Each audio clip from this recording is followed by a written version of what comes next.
Now we will study one by one. Principal quantum number, azimuthal quantum number, magnetic and spin quantum number. The principal quantum number gives information about principal energy level. It also gives information about the radial distance of electron. Now the value of N for first cell or K cell is 1. For second cell or L cell it is 2. For third cell it is 3. For fourth cell it is 4 and so on. The second is azimuthal quantum number. A small l. It gives information about sub-energy level or subcell in which the electron is present. For S subcell, L equal to 0. If the value of L is 0, it means electron is present in S subcell. If the value of L is 1, electron will present in P subcell or P sub-energy level. If value of L is 2, electron will present in D sub-energy level or D subcell. And if the value of a small l, that is azimuthal quantum number, is 3, the electron will present in F subcell. The azimuthal quantum number also gives information about shape of sub-energy level, and it also gives information about the size of sub-energy level.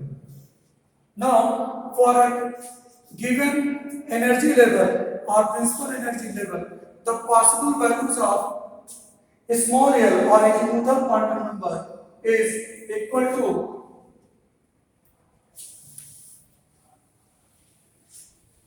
0 to n minus 1.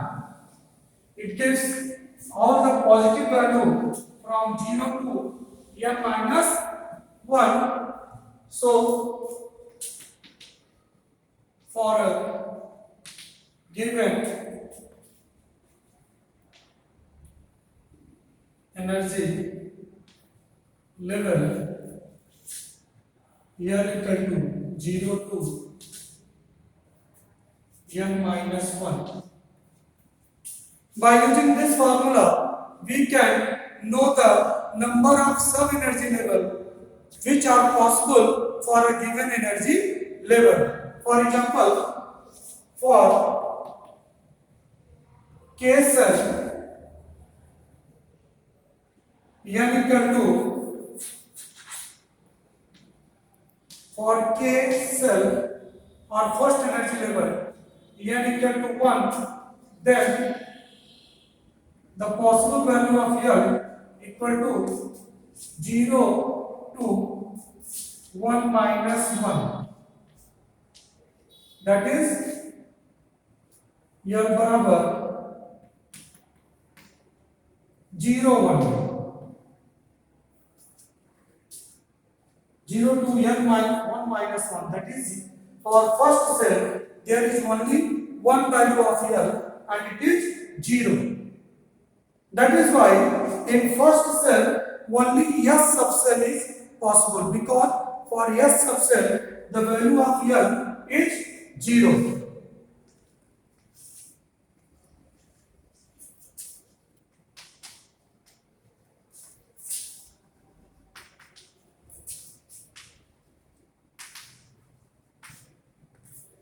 Now, similarly, for second cell,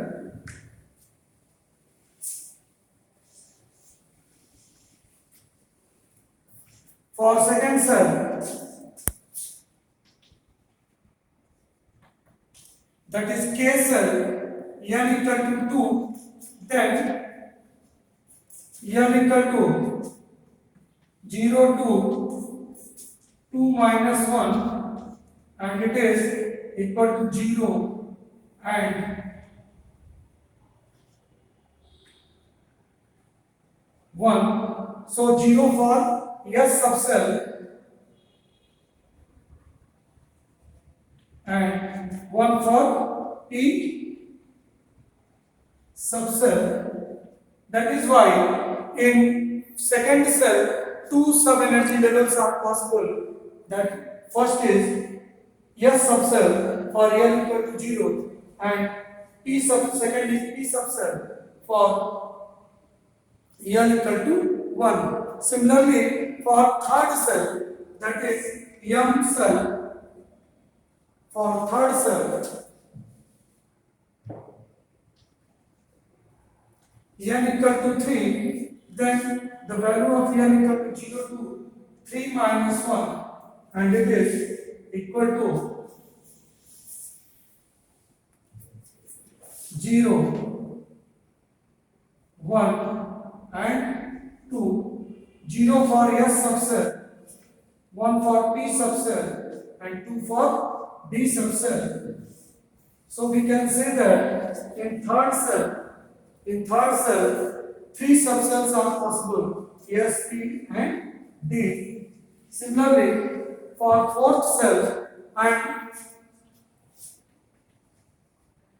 that is N cell, or fourth cell, n equal to 4, then the possible values of n equal to 0 to 4 minus 1, and it will equal to 0, 1, 2 and 3. So in fourth cell, S, P,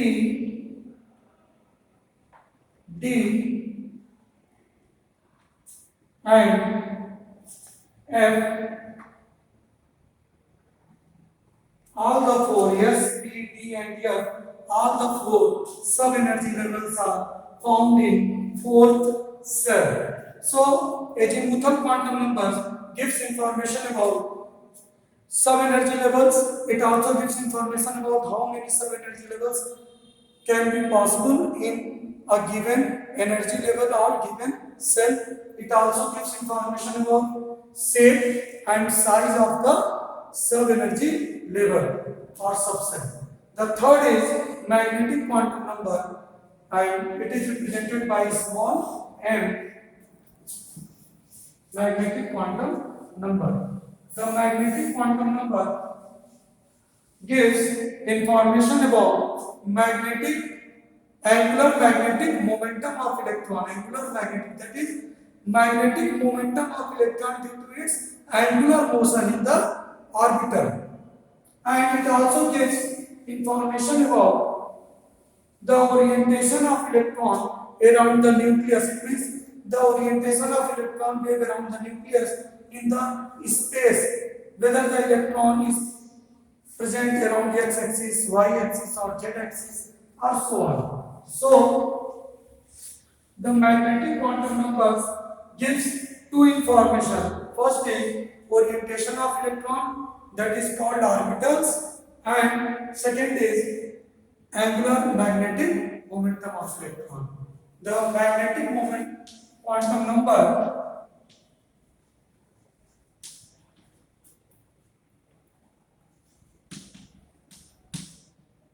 is represented by a small m, or it is also represented by a small ml. ml means angular momentum due to magnetic momentum due to angular motion. Magnetic momentum due to angular motion. It gives information about orbitals and the value of m for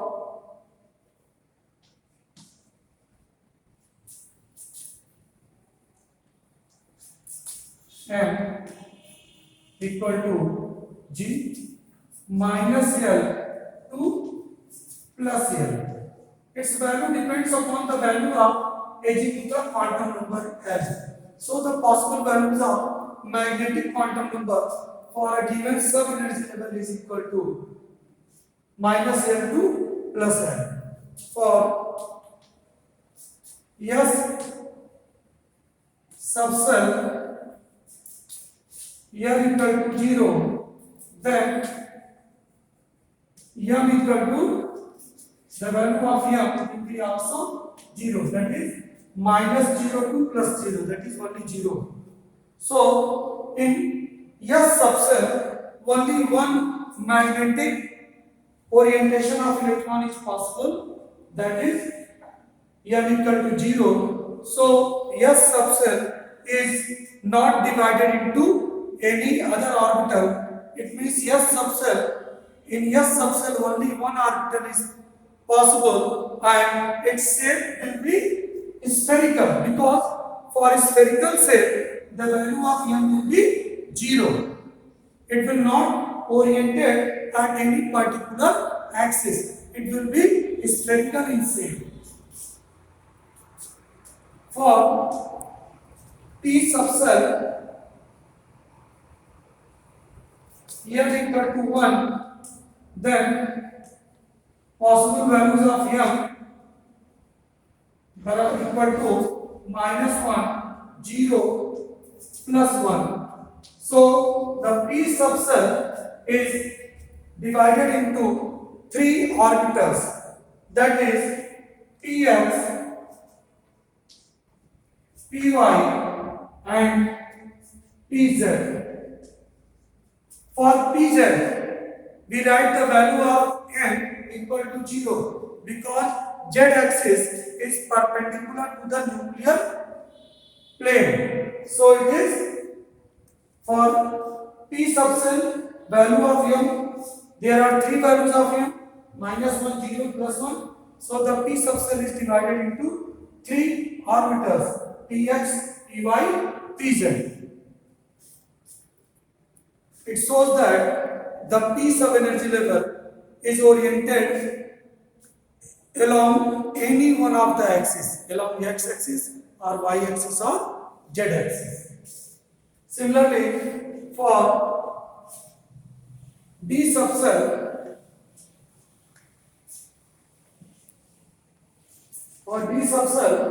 there are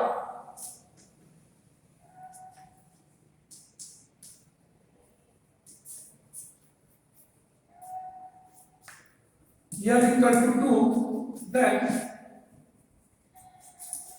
n equal to -2, -1, 0, +1 and +2. So there are 5 values for D subcell. That is why in D sub energy level 5 orientation of electron, 5 magnetic orientation of electrons are possible. And D subcell is divided into 5 orbitals. These orbitals are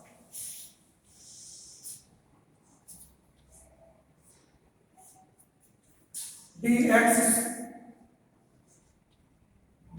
star minus y star, then dxy, dz star, dyz, dzx. It means in D subcell there are 5 magnetic orientation are possible. That's why D subcell can be split into 5 set of orbitals. 5 orbitals. In Zeeman effect, P subcell will split up into 3 orbitals in Zeeman effect. D subcell will split up into 5 orbitals in Zeeman effect. That is in magnetic field. Similarly, for F subcell,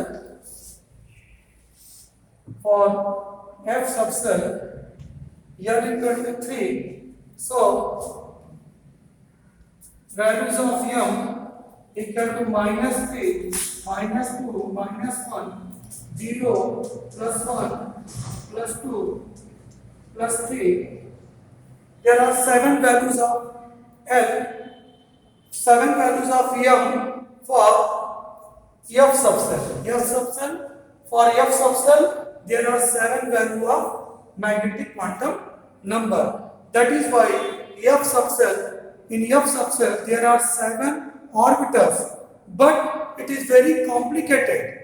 The shape of F subcell is not defined because it is diffused shape. It is not possible to divide the 3 Cartesian axes x, y, z into 7 different directions. So the shape of F subcell is not defined, but the shape of P subcell is dumbbell shape, D subcell double dumbbell shape, but the shape of F subcell is not defined.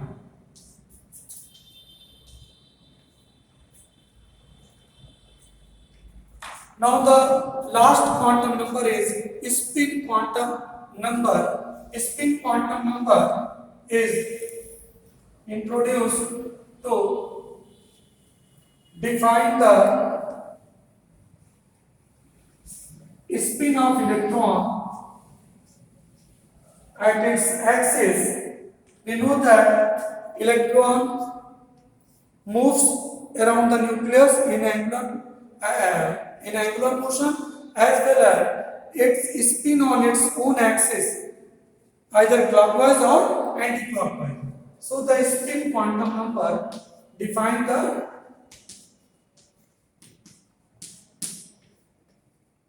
spin of electrons.